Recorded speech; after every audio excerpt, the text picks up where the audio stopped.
palagay mo dyan? Okay na ako. Naku, pasensya ka na. Bukas pa kita mapupuntahan. It's okay. Pero, totoo ba? Totoo ba yung mga minessage mo sa akin? As in, buhay si Anton? At magkasama sila ni Rhea? Totoo lahat, Glenn. So, tama nga.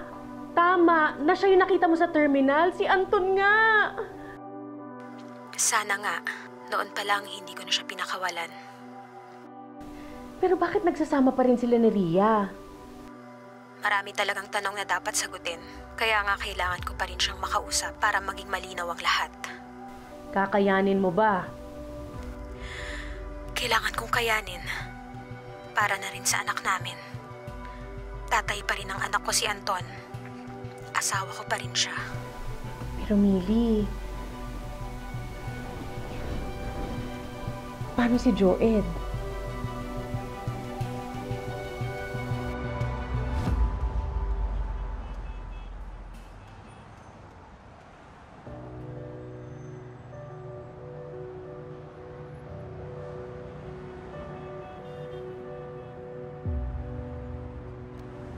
Will you marry me?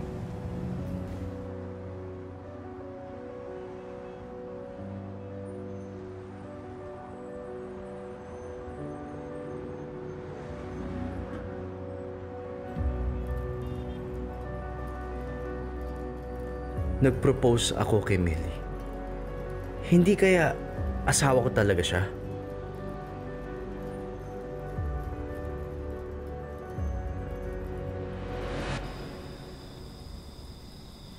Kailangan makahanap ka ng doktor.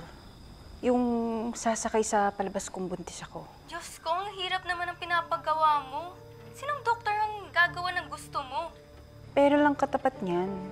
Hindi lahat kagaya mong mukhang pera, Ate Rhea. Hindi totoo yan, no. Lahat ng bagay may presyo. Kaya maghanap ka na lang. Hindi problema ang pera. Grabe ang efforts mo just to keep Anton. Hanggang saan ka dadalhin nito, Ate Rhea? Kahit saan pa ako dalhin. Basta hindi ako papayag na mabawi sa akin ni Millie si Anton.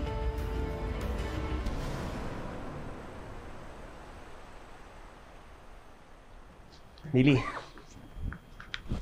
ako nag-discharge sleep. Pwede ka na lumabas.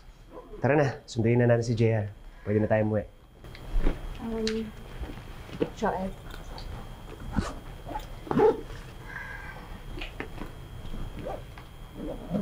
Maraming salamat sa lahat. Salamat sa lahat ng ginawa mo para sa akin. Pero kasi hindi na tama ito. Millie, ano ba sinasabi mo? Joed, buhay ang asawa ko. Buhay si Anton. Kailangan niya ako. Pasensya ka na pero hindi tayo pwedeng magkatuluyan. Hindi tayo pwedeng magpakasal.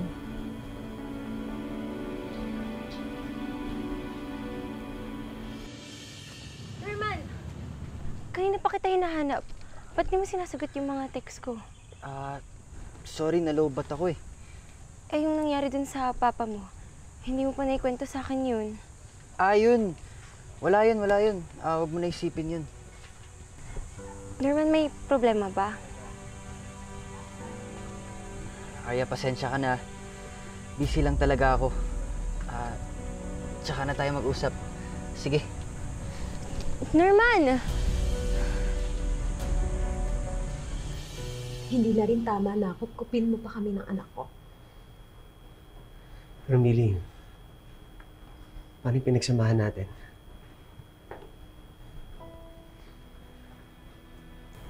Joy, grateful ako.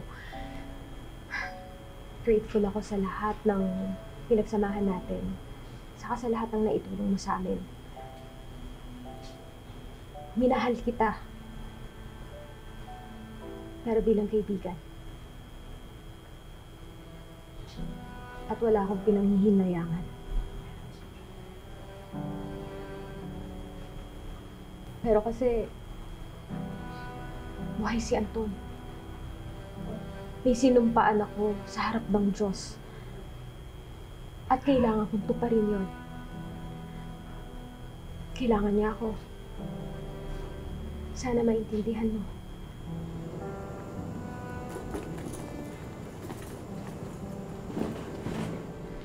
Millie.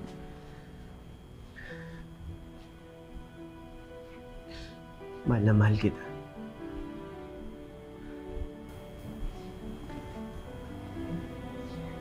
Masakit din to para sa akin, Joel.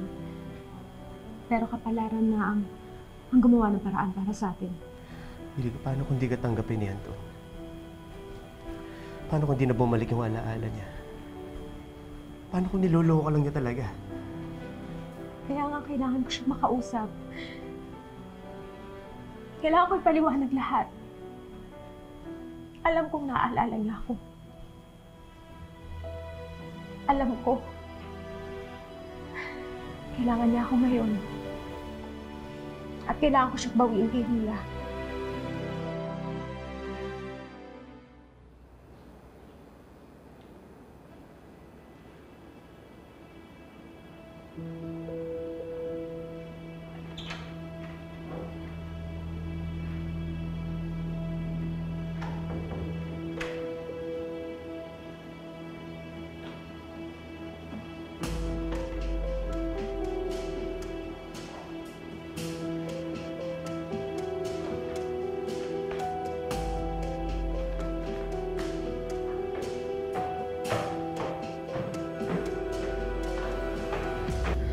Hindi mo na kailangan umalis, Millie. Pwede pa rin kayo sa bahay, lalo na't wala kayong matutuluyan ni JR. Pero kasi, hindi na tama, Joel, na kupkupin mo pa kami ng anak ko. Nahihiya na ako. Saka, papunta na dito si Glenn para tulungan ako. Joel, ano nang nangyari kay Anton? Dahil buhay si Anton nagkasama niya si Ria, may posibilidad na buksan na rin ang kaso. Bubuhayin na rin ang investigasyon laban sa mga bagong development na to. Pero hindi kriminal ang asawa ko, biktima lang siya. Marami pa rin siyang dapat ipaliwanag sa batas. Kapag tumawag siya sa'yo, tungkulin mo na i-report sa amin yun. Dahil kung hindi, madadami ka sa kaso, Millie. Kaya nga kailangan ko siyang hanapin at makausap at mapaliwanag ko sa kanya ang lahat. Mabait si Anton, kilala ko siya. Susuko siya sa batas. Sana nga tama ka. Hayaan mo, gagawin ko ang lahat para tulungan ko kayo.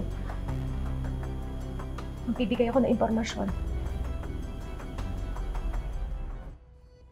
Joel, maraming salamat. Paalam.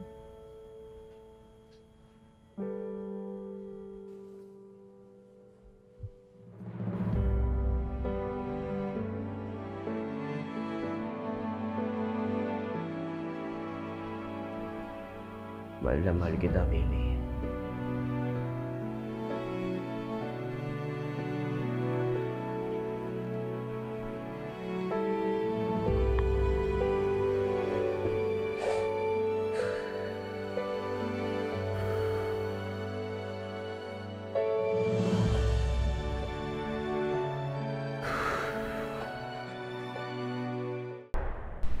Hindi mo ba talaga titigilan si Millie?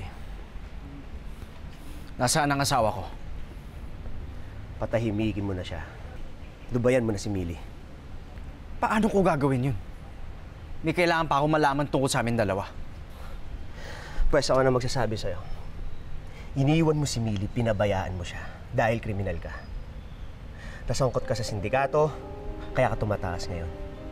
Nagtatago ka sa pulisya dahil wanted ka. Kung tutusin, pwede kitang hulihin ngayon eh. Pero hindi ko gagawin. Dahil bibigyan pa kita ng isa pang pagkakataon. Pagkakataon? Patahimikin mo na kami ni Millie. Pabayaan mo na kami. Hindi kita uhulihin. Kakalimutan kong buhay ka. At di ko sasabihin ang tungkol sa inyo ni Ria. Bakit mo ba ginagawa to? Dahil mahal ko si Millie. At sa akin na siya ngayon. Hindi kalabaw ang hinihingi mo, Senior Agent. Asawa ko yan! Asawa? Bakit? May natatandaan ka na? Kaya nga gusto ko siyang makausap eh. Para maging malinaw na ang lahat.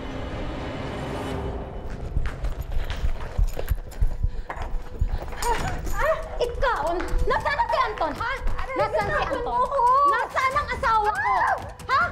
Nasaan na si Anton? Ang dami mong utang sa amin, ha? Babae ka? Nasaan na yung asawa ko? Please, huwag mo ko saktan. Hindi siya sa akin. Hindi lang sa akin, kundi sa anak ko. Saktan! Walang tala yung anak ko dahil sa'yo! Halang-ala sa bata, please! Please, Millie! Please!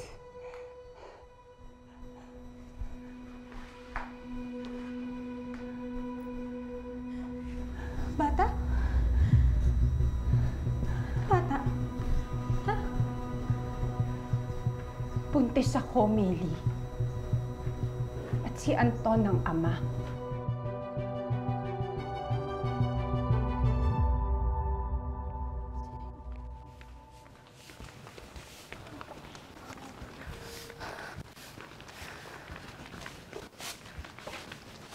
Hoy! Anong ginagawa mo dito? Me? Hindi Hoy ang pangalan ko. It's Glenn. Huwag mo ko inaano-ano dyan, ha? Alam mo ba kung nasaan si Millie? Ha? Nagpunta kami sa bahay ni Joed. Walang tao doon. Alam mo ba kung nasaan sila? Kung alam ko man kung asan sila, bakit ko naman sasabihin sa inyo? Eh, manggugulo lang kayo. I know you. Impacta kayong mag-ina. Tarantada ka rin, ha? Gusto mo tusukin kita ng perdible? Gusto mo bigyan kita ng uppercut para makoma ka na? Pwede ba? Hindi kami nagpunta rito para makipag-away. Gusto ko lang makita ang apo ko. Please. Alam mo ba kung nasan sila? Kung alam ko man po, I'm not in the position to disclose any information as of the moment. Nagmamahalan na kami ni Millie. Hindi pa ba malinaw sa'yo yun? Kung ako sa'yo, tanggapin mo na yung offer ko. Dahil kung may utak ka talaga, hindi ka na magpapakita sa akin dahil pwede kita ikulong. Sige. Kung ganun, ipakulong mo ko. Para malaman ng lahat ang motibo mo para ilayo sa akin ang asawa ko. Tarantado ka!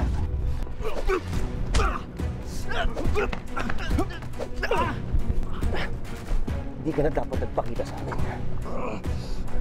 Bakit mo pa nilalayo sa akin si Millie? Dahil ako ang nararapat sa kanya. Hindi ang inutil na kagaya mo! Ang naging karapat-dapat, ha? Hindi ka nga marunong lumaban ng patas, eh!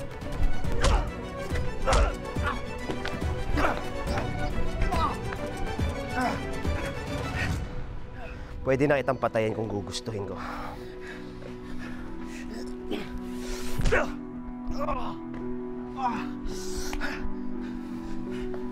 Total, matagal ka namang patay na eh. Wala na maghahanap sa'yo. Hahanapin ako ni Millie. Hindi ka na mahal ni Millie simula nagsama kayo ni Rhea. Kami na nagmamahalan. Kung ganon, gusto ko sa kanya manggaling yan!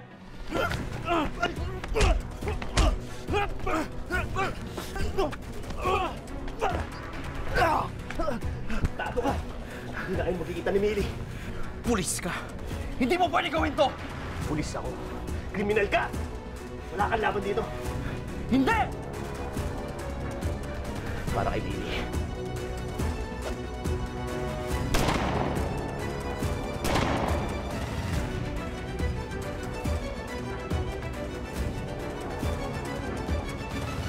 Sabihin mo na kung asan si JR. May karapatan din kami sa kanya. Saka, hintayin nyo lang, ha? Kapag napatunayan namin na nababaliw na yung Millie na yan, sa amin din naman pupunta yung bata. At ano namang pruweba ninyo? Bakit hindi ba totoo? Na nababaliw na si Millie? Kung anong pinagagagawa, pinagsasasabi. Eh kulang na lang sabihin niya na nakikita niya si Anton eh. Hindi baliw ang kaibigan ko. At talagang nakita niya si Anton na buhay. Ano? Ha? Buhay si Anton. Buhay ang anak ko. Nung kailan lang din namin nalaman. Sandali, asan siya? Asan ang kapatid ko? Sa kung totoo talaga na buhay siya, bakit hindi niya kayo pinupuntahan?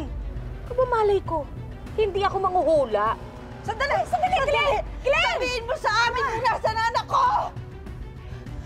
Sandali! Glenn! Hindi totoo yan. Kaya ako pinaglalaban si Anton. Hindi dahil sa akin, kung hindi para sa kinabukasan ng anak namin.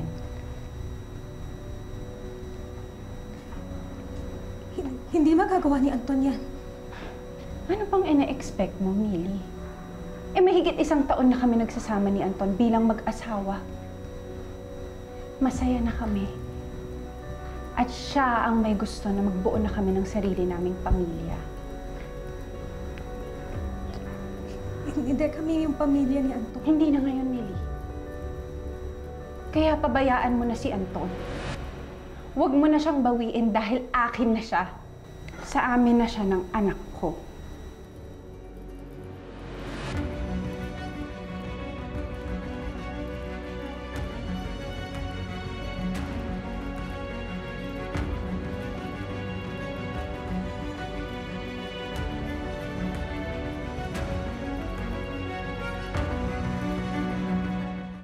Nasaan si Anton?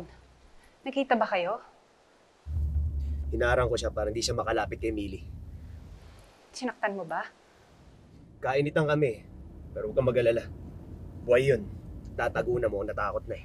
Di bali, nagkainitan din kami ni Millie. Okay na yun. Nagkausap kami. And hopefully, mapatahimik ko na siya. Paano? Sinabi ko sa kanya na buntis ako. Na nagsasama na kami ni Anton bilang pamilya at wala na siyang lugar sa buhay ni Anton. Naniwala siya? Nasaktan. Ikaw nang bahala sa kanya. Basta, gawin natin ang lahat para hindi na magkita ang dalawa. Gagawin ko yung trabaho ko, gawin mo yung sayo. Kung pwedeng ikulong mo yung Anton na yan, yun ang gawin mo. Ako na ang bahala kay Millie.